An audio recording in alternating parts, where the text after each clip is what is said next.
Bismillahirrahmanirrahim, alhamdulillah, wassalatu wassalamu ala rasulillah.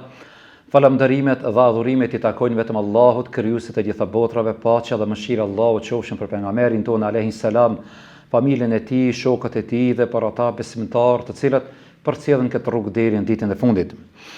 Të nderuar, sonte do I qasim një temë tjetër që ka të bëjë pra me sportin. Besoj se rinia në ditët e sodit ka një qasje pozitive dhe se linë pyetja për ne, sporti është thirrje dhe jetë. Po mund t'jetë pra sporti t'jetë edhe thirrje edhe jetë. Prandaj, sporti llogaritet një ndër aktivitetet më tërheqësje për shumë njerëz në botë. Interesi për sportin ashtua shumë, e numri atyre të cilët e pëlqejnë pra vetëm se dita ditës rritet.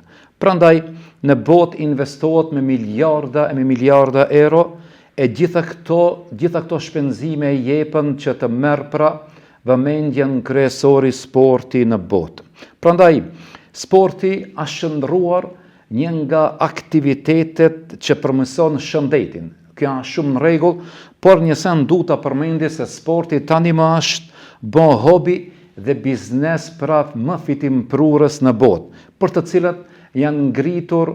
cilën pra ngritur një industri e tërë në botë. Në sport të nderuar nuk kemi vetëm stërvitjen fizike, por kemi edhe stërvitjen morale.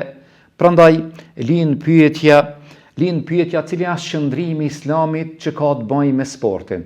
E dim të nderuar se pejgamberi Allahut Muhamedi alayhis salam ishte ai I cili e përqendte pra sportin dhe I nxiste shokët e tij që të stërviten, të luajnë, bile edhe të konkurrojnë mes vete.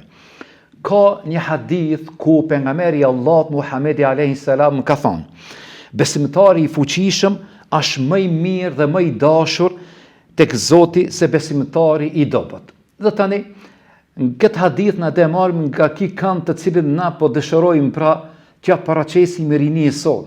Se kur thot pejgamberi Allahut, besimtari I fuqishëm është më I mirë dhe më I dashur se besimtari I dobët, me këto fjalë pra Islami stimulon besimtarët që të marrin dhe të merren pra me sport, pra që ta zhvillojnë fizikun e tyre.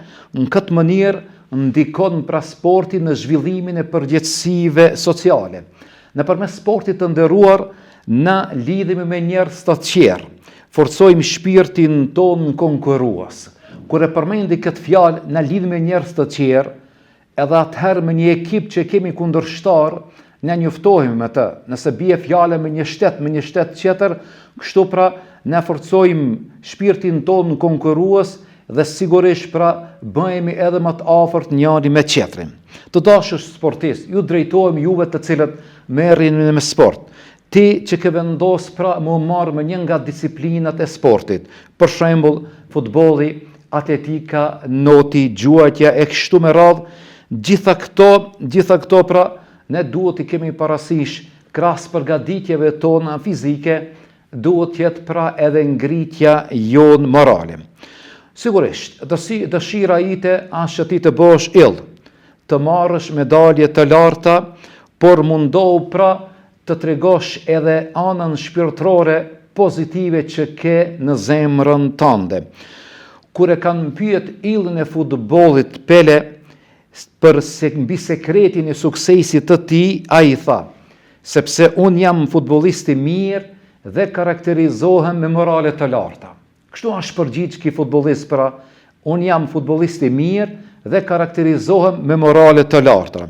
E dashur e rini, ti je simboli I fuqive dhe energjisë.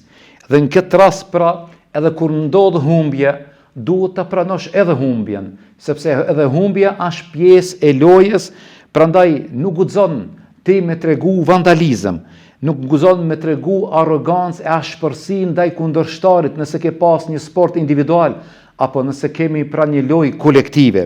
Prandaj lind pyetja, a mund të bëhesh edhe thirrës nëpërmjet sportit të cilën ti merresh si besimtar? Po sigurisht. Edhe gjatë ndeshjes që zhvillon pra tregon aftësitë tua që ke. Njëjtën kohë ti synon në fitoren, po unë them kështu, dhe të porosish, të tregosh i moralshëm, i drejt, e mos u mundo pra që ta fitosh ndeshjen me mashtrime. Pastaj, edhe në rast fitoreje, falemndero pra Zotin.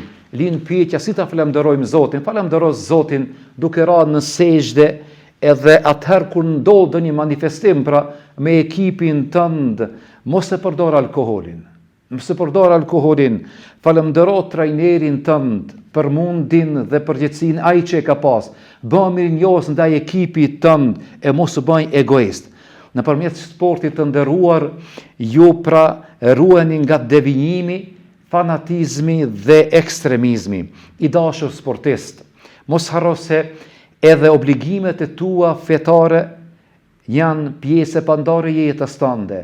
Të them dhe të porosis nga zemra dhe me plot dashuri që kam për ti, fale namazin, agjëro muajin e Ramazanit, pasurinë të cilën ti e fiton mbaju dhe kujdesu për familjen tënde, pasurinë të cilën ti e fiton pra ndaje edhe me miq e me dashamir, ndihmo ata të cilët kanë nevojë.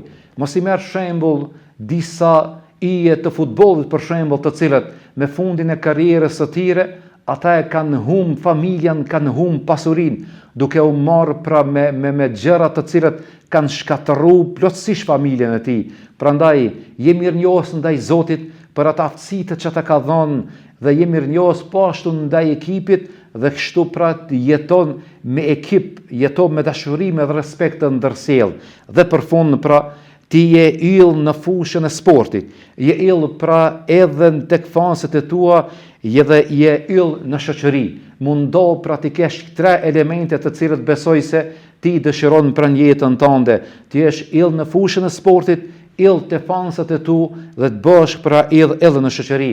Dhe për fund pra do e them atë fjalinë e famshme nga hoxha jon i dashur, i cili ka thënë, rinia është armatura e popullit, e sporti është armatura e rinisë.